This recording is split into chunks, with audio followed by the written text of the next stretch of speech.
Bismillahirrahmanirrahim. Assalamualaikum warahmatullahi wabarakatuh. Bismillah walhamdulillah wassalatu wassalamu ala man la nabiyya ba'dah Sayyidina wa Maulana Muhammadir Rasulillah wa ala alihi wa sahbihi wa mawala ma ba'd. Ikhwatal iman yang berbahagia dan dimuliakan Allah Subhanahu wa taala, pada kesempatan kali ini saya menyampaikan sedikit ya atau sekilas tentang hal-hal yang berkaitan dengan salat sunat Idul Fitri. Mengingat beberapa hari ke depan kita akan masuki hari raya Idul Fitri, di mana pada hari tersebut sudah kita maklum bersama ada salah satu ibadah sunnah yang fadilahnya luar biasa, yaitu salat sunat Idul Fitri. Nah, yang jadi masalah sekarang, Idul Fitri saat ini tidak seperti Idul Fitri sebelumnya. Mengingat ada satu wabah yang luar biasa, pandemik COVID-19. Nah, maka di daerah tertentu yang divonis zona merah, mereka tidak dapat melaksanakan sholat sunat yang luar biasa ini di Masjid Jami. Sehingga mereka melaksanakannya di kediaman masing-masing. Ada pertanyaan kepada saya Al-Fakir, bagaimana cara melaksanakan sholat di rumah? Bahkan muncul lagi permasalahan, boleh nggak melaksanakan sholat sunat Idul Fitri di rumah katanya, dengan berjamaah? Nah, jawabannya tentu bukan hanya boleh dengan berjamaah, bahkan satu orang pun sendirian boleh saja, tidak ada masalah. Hanya nanti kaifiyah dan tata caranya supaya diperhatikan. Baik, pertama, tata cara melaksanakan sholat sunat Idul Fitri. Ini bagi yang terbiasa makmum, ya tidak biasa menjadi imam, ya, masyarakat umum tentu pasti agak gimana ya, karena belum terbiasa. Terutama nih kaum bapak, ya, para suami, para ayah nih, ya, kemungkinan besar harus bertindak sebagai imam, terkecuali jika memiliki anak, misal laki-laki, anak pertama, anak kedua yang memang bacaannya lebih bagus, ya, bacaan Al-Qur'annya, kemudian ilmu pengetahuan agama juga lebih mumpuni. Nah, ini boleh anaknya menjadi imam. Itu. Nah, ini bagi para bapak ataupun siapa ikhwah yang belum terbiasa, maka silakan disimak baik-baik. Pertama, ya tentu syaratnya suci dari hadas kecil, hadas besar itu sudah mafhum ya. Harus suci, pakaian juga dari segala najis, tempat dan badan kita. Baik, itu sudah mafhum syarat-syarat itu. Nah, sekarang tata cara atau pelaksanaan sholat itu sendiri. Pertama, lakukan sholat sunat 2 rakaat. Kapan ini waktunya? Waktu pelaksanaan sholat sunat Idul Fitri dan ataupun Idul Adha setelah matahari terbit seukuran 2 tumbak, qadru rumhain, ya, seukuran 2 tumbak. Sampai kapan? Hingga tergelincir matahari, hingga waktu zuhur, itu waktunya. Nah, hanya saja ada kesunahan yang harus kita perhatikan juga, jangan sampai terlewat. Untuk sholat sunat Idul Fitri memang disunahkan sebelum berangkat melaksanakan sholat atau sebelum kita beranjak melakukan sholat sunat ini, disunahkan kita sarapan terlebih dahulu, ya, dengan kurma 1 atau 3 butir dengan bilangan ganjil, minimal dengan minum air begitu. Berbeda dengan Idul Adha, disunahkan menahan dari makan minum. Baru setelah selesai melaksanakan sholat Idul Adha, kita diperbolehkan untuk menyantap makanan ataupun minuman. Itu perbedaannya. Baik, untuk sholat sunat Idul Fitri, jadi sarapan ya, kumur-kumur biasa atau wudhu, kemudian bersiap-siap menghadap kiblat. Nah, jika berjamaah, ya, keluarga di belakang. Kemudian takbiratul ihram seperti biasa dengan niat melaksanakan sholat sunat Idul Fitri 2 rakaat sunnah karena Allah Ta'ala. Ya. Jika imam, ya imaman lillahi ta'ala, jika makmuman lillahi ta'ala. Ya, niat dalam hati ketika takbiratul ihram, Allah, di situ dijatuhkan niat. Ya, baik. Nah, setelah Allahu Akbar, membaca doa iftitah seperti biasa. Baik itu Allahu Akbar kabira ataupun Allahumma ba'id baini, silakan mana yang hafal. Nah, sama saja. Setelah itu takbir 7 kali. Pada rakaat pertama takbir 7 kali. Jadi, Allahu Akbar. Nah, di sela-sela takbir subhanallah walhamdulillah wala ilaha illallah Allahu Akbar. Allahu Akbar subhanallah walhamdulillah wala ilaha illallah, sampai 7 kali. Nah, setelah 7 kali baru di situ ta'awudz, a'udzubillahi dalam hati bismillahirrahmanirrahim, langsung Al-Fatihah. Setelah Al-Fatihah baca surat. Surat apa saja yang dihafal. Ya, afdalnya memang Al-A'la, rakaat kedua nanti Al-Ghasyiyah. Tapi jika tidak hafal, ya surat apa saja. Al-Kafirun, monggo. Yang kedua Al-Ikhlas, silahkan.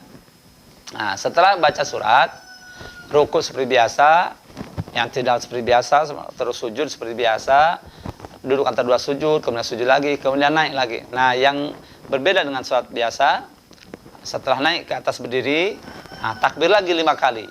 Ya, Allahu Akbar. Setiap atau di sela-sela antara takbir itu, ya membaca subhanallah, walhamdulillah, wallahu akbar. Ya, kemudian Allahu Akbar sampai 5 kali, baru kemudian ta'awud, a'udzubillahi dalam hati, baru bismillahirrahmanirrahim, baca Fatihah lagi, kemudian baca surat yang kita hafal.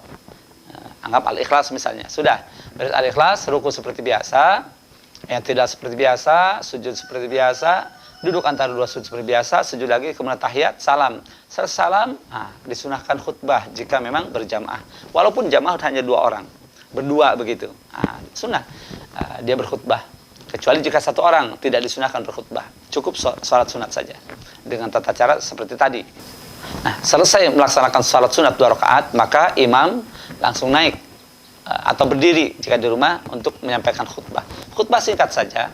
Rukun khutbahnya, rukun 2 khutbahnya sama dengan rukun 2 khutbah Jumat.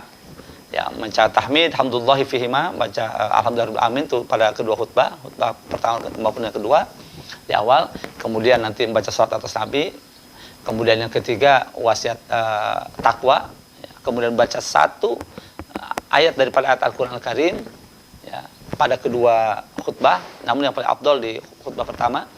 Kemudian yang kelima, doa untuk seluruh kaum mukminat, ya, seluruh muslimin muslimat. Doa yang kaitan dengan ukhrawiyah.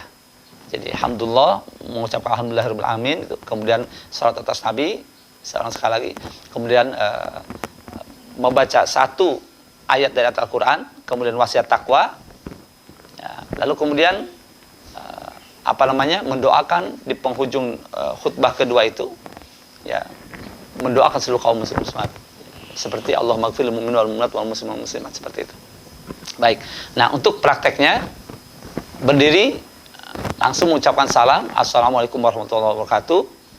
Langsung baca takbir 9 kali, ya, untuk khutbah diawali dengan takbir 9 kali. Allahu Akbar, Allahu Akbar, Allahu Akbar, Allahu Akbar, Allahu Akbar, Allahu Akbar, Allahu Akbar, Allahu Akbar, Allahu Akbar kabira walhamdulillahi katsira.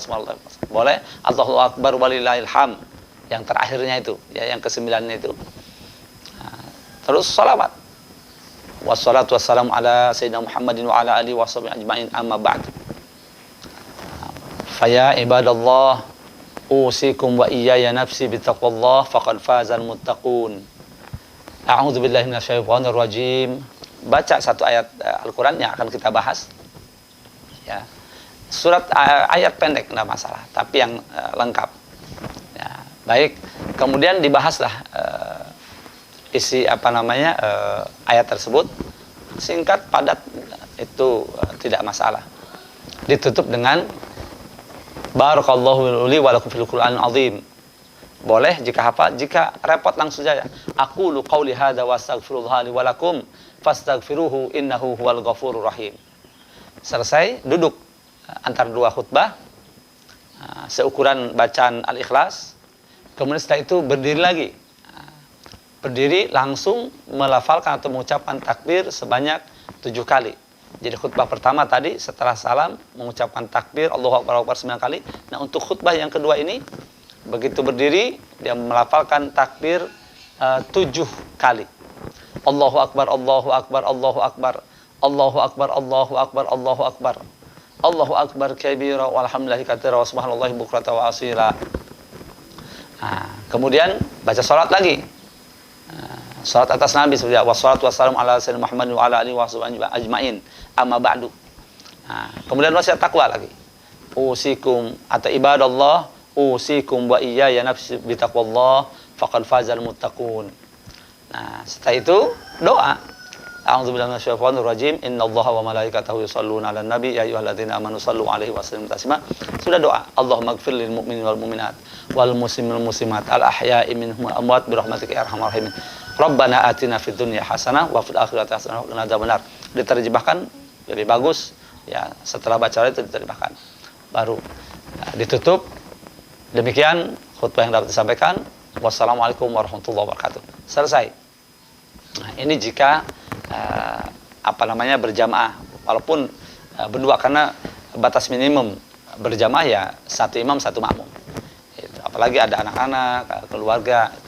Ya, baik. Kemudian ada permasalahan lagi, jika masbuk terlambat, misalnya ketika berjamaah ada salah satu anggota keluarga nih harus ke belakang, ke toilet maksudnya, atau ada tamu, ada apa, harus ini buka pintu dulu, sehingga tertinggal takbiratul ihram. Nah, perlu diketahui takbiratul ihram tertinggal takbir, ya, bacaan takbir. Tadi kan di khutbah pertama di rakaat pertama ada 7 kali takbir. Allahu Akbar. Nah, ketika masuk imam sudah selesai, sudah baca surat, maka si makmum tidak perlu bertakbir lagi. Langsung saja sudah tidak masalah. Karena takbir pada salat sunat Id, ya, di rakaat pertama dan rakaat kedua yang 7 dan 5 itu sunnah hukumnya. Jadi tidak perlu mengulang. Ya, tidak masalah. Nah, berbeda dengan sholat jenazah. Kalau sholat jenazah dia termasuk rukun, ya. Nah, kan 5 rukunnya, salah satunya adalah arba'u takbiratin. 4 takbir itu rukun, tidak boleh. Jadi tidak boleh ditinggalkan. Jika misalkan telat ketika sholat jenazah, misalnya begitu takbiratul ihram makmum yang telat tadi, yang masbuk, 1 kali imam sudah salam, maka dia lanjutkan Allahu Akbar, terus disempurnakan. Begitu. Karena 4 takbir pada sholat jenazah itu rukun statusnya. Jadi jika tidak dilakukan maka tidak sah sholatnya. Nah, berbeda dengan takbir pada sholat Idul Fitri. Ya, ini berlaku di masjid pun demikian. Ketika misalnya makmum sudah Allahu Akbar, tahu-tahu kebelat, mohon maaf, harus ke belakang, dibawa air kecil atau meludah dan sebagainya, dia kembali, imam sudah baca surat, di mana sebentar lagi dia harus ruku' atau sedang baca surat Fatihah. Sudah Allahu Akbar, takbiratul ihram saja, dan kemudian membaca Al-Fatihah, tidak perlu mengulang takbir. Demikian, wallahu alam.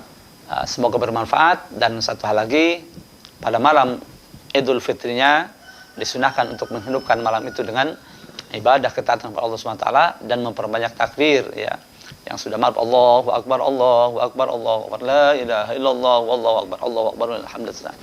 Zayyinu a'yadakum bitakbir, sabda Nabi kan begitu. Hiasilah hari Id kalian dengan takbir, mengagungkan Allah Subhanahu wa taala. Ya, kemudian qiyamul lail, banyak sedekah dan sebagainya. Demikian, semoga bermanfaat. Hadanallahu wa iyyakum ajmain. Wassalamualaikum warahmatullahi wabarakatuh.